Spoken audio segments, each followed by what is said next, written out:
গত 5/2024 ইংরেজি তারিখ অনেকগুলো প্রতিবেদন আলোচনা পরিষদ কোর্টের গভর্নর মোহাম্মদ মনিরুজ্জামান মিন্টুর প্রতীকের কাছে হারিয়ে দেওয়া হয়েছে। চমৎকার মনিরুজ্জামান মিন্টুর নেতাকর্মীরা এর মধ্যে উল্লেখযোগ্য রুল আমিন, পিতা মোকসেদ খান, শাহ বড় আমতলা, জনাব মোহাম্মদ ফারুক হাওলাদার, পিতা মোহাম্মদ হাওলাদার, আমিন ফকির, পিতা খলিল ফকির, মোহাম্মদ প্রিন্স, পিতা সেন্টু শেখ, কবিরাজ সালাম,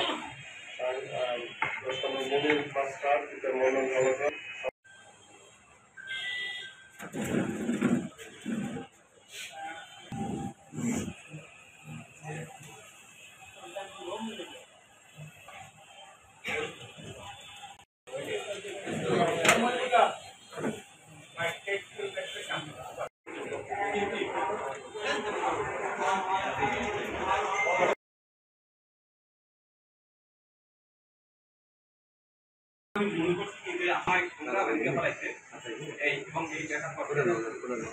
তারপর আমি আর কারো ভূমিক পাই না বলতে মনে করছি ঠিক আছে, যখন আমারই নেতা তাহলে আমি 7টা পারলাম 7টা গাই দেবো, কে আর গাই দিতে দেয় না।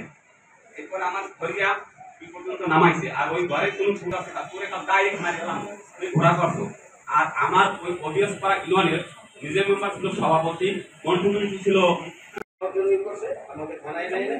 তারপর ওরা আমাকে বাসায় নিয়ে আসছে ওসি সাহেবকে, তখনও আমি সারারাত্র আতঙ্ক ছিল। এরপরে আমি গিয়ে একটা নির্বাচনের পর আমি বাড়িতে হামলা করা হয়েছে, শব্দের ঘটনা হয়েছে, অবহিত করেছি, থানা ভারপ্রাপ্ত অবহিত করেছি এবং তিনি পুলিশ পাঠিয়েছিলেন।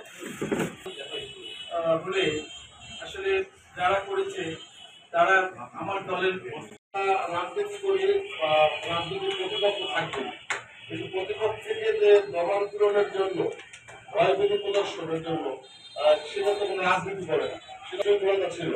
যখন বিগত মনিরুজ্জামান মিন্টুর চেয়ারম্যান ছিল তখন তার হাতে শতাধিক ব্যক্তি নির্যাতিত হয়েছে, তখন কিন্তু তাদের একটা ভয় ছিল, সেটা আপনারা সাংবাদিক বন্ধুরা ভালো করে জানেন।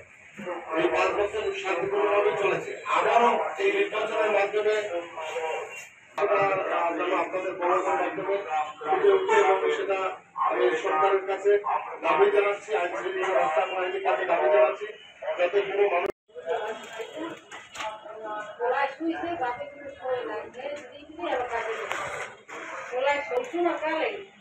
তিনটে ছেলে আইয়া ডাক্তার রাস্তায় বসে স্বামী ওই সময় আমি নামছি, আমি আর রাস্তায় ঘোড়াগুলো এসে পড়েছে, এই ঘোড়া পিনে গিয়া এই ওরা তাহলে মেয়ে আমি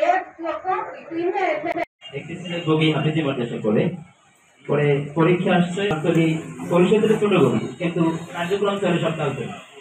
পরে আমি তালতলি অফিসে গেলাম, আমার নাম মোহাম্মদ শাহিন হাওলাদার। আমি সুজনের কাছে আবেদন করলাম যে আমার ছেলের জন্ম নিবন্ধন পরীক্ষা বলবেন ভাই, আমার ছেলের জন্ম নিবন্ধনটা বলছে সরকারি সমস্যাটা তুমি আমাদের উল্টা করো এবং শুনছি তুমি ব্যবস্থা করতে হবে, এজন্য তোমার জন্ম নিবন্ধন আর কিছুদিন পরে দিতে হবে। আমি বলছি ভাই দেখো আমার ছেলের পরীক্ষাটা সামনে, পরীক্ষাটা খুবই জন্ম নিবন্ধনটা খুবই প্রয়োজন।